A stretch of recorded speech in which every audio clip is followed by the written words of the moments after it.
This PowerPoint references the results from the 2016 Tell Oregon Survey, available online at www.telloregon.org.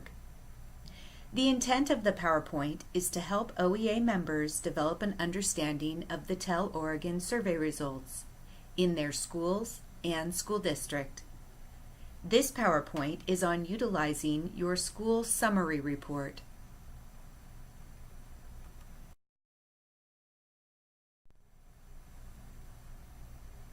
In 2014, the Oregon Education Association, in collaboration with other education stakeholders, launched the Tell Oregon Survey.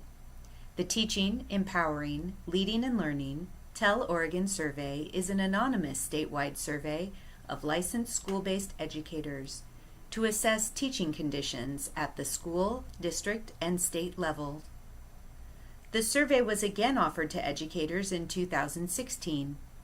18,266 educators in the state participated. Let's begin our review on how to utilize your school summary results.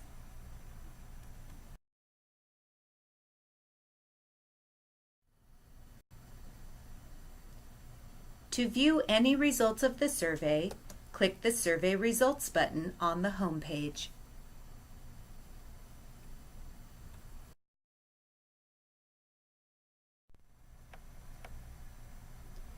If at least 40% of the educators in your school, with a minimum of 5 participants, took the survey, your school will have reports available.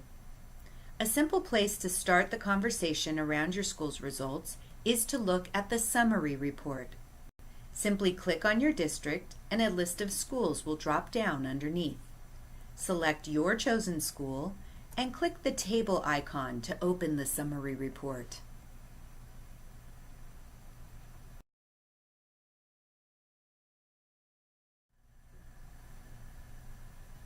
The report will open to this page. On the left sidebar, you can find links to jump to the different categories or constructs of questions.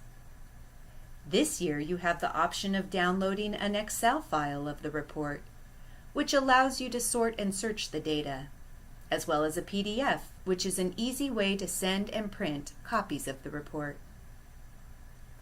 This report compares your school's results in the far column to 3 other categories: other schools in the state in your level, elementary, middle schools, or high schools, your district's results, and all Oregon schools. The percentages listed in the columns show the rate of agreement with each statement.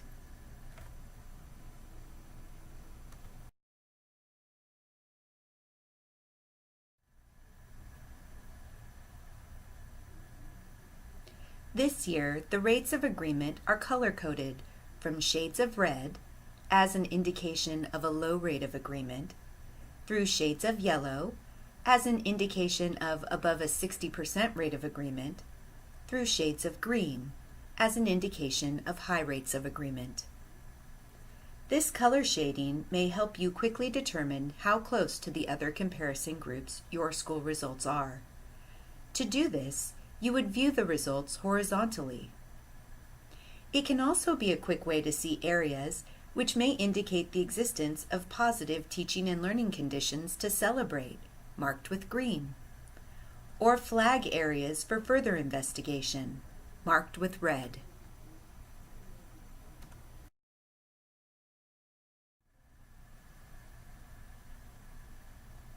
Now that you have taken a look at and understand the structure of the report, let's review some first steps to analyzing the data. You will need a copy of the report.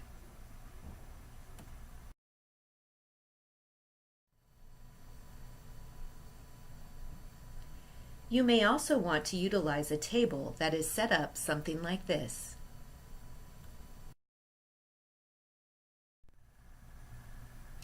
To begin our analysis, we're going to start with looking at one construct at a time. In this example, we will begin in the teacher leadership construct. Scan the far right column, which shows your school results. look for questions with a high rate of agreement. These would be indicators of things which are going well. In this example, my middle school has high rates of agreement in the areas of teachers being relied upon to make decisions about professional issues, and teachers being encouraged to participate in leadership roles. I would then transfer that information to my table.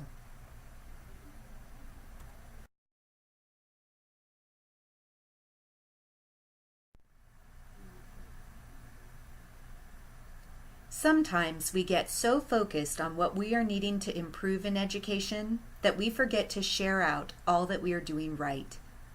In fact, it is our strengths that may help us figure out the steps we will use to address issues needing improvement. This is to say, it's worth the time to look at your green zone rates of response on the survey. In this case, educators may want to do some reflecting on questions 6.1, C, and D. Have they promoted that they utilized positive teaching practices? And what's occurring in the school that allows them to be so successful in these areas? Beginning your team conversations with district successes will help you as you take the next step towards looking at areas for improvement.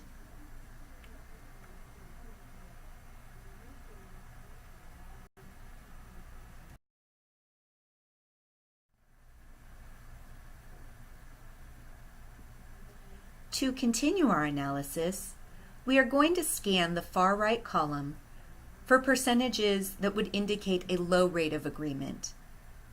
These might be indicators of concern, or at least issues which warrant further investigation. Here we see my middle school has a low rate of agreement in the area of the faculty having an effective process for group decision making, and for our school being able to take steps to solve identified problems. Again, we would then transfer that information to a similar table.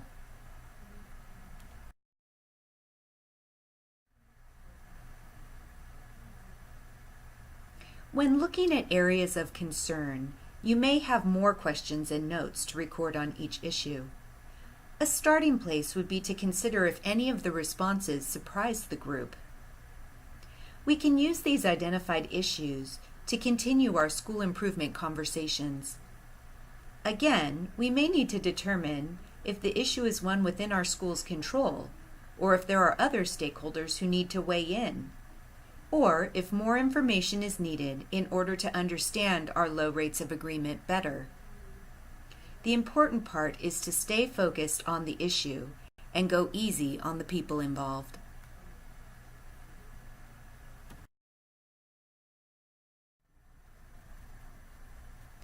During the course of your conversation, your team may determine its next steps. But for additional assistance in conducting meaningful labor management conversations at the school-based level, or for other tools to help you make use of your TEL survey results, please visit the Oregon Education Association's website at www.oregoned.org and download a copy of our organizing guide. This guide has ideas to use with your colleagues and administrators to create positive change within your school using your TEL survey results.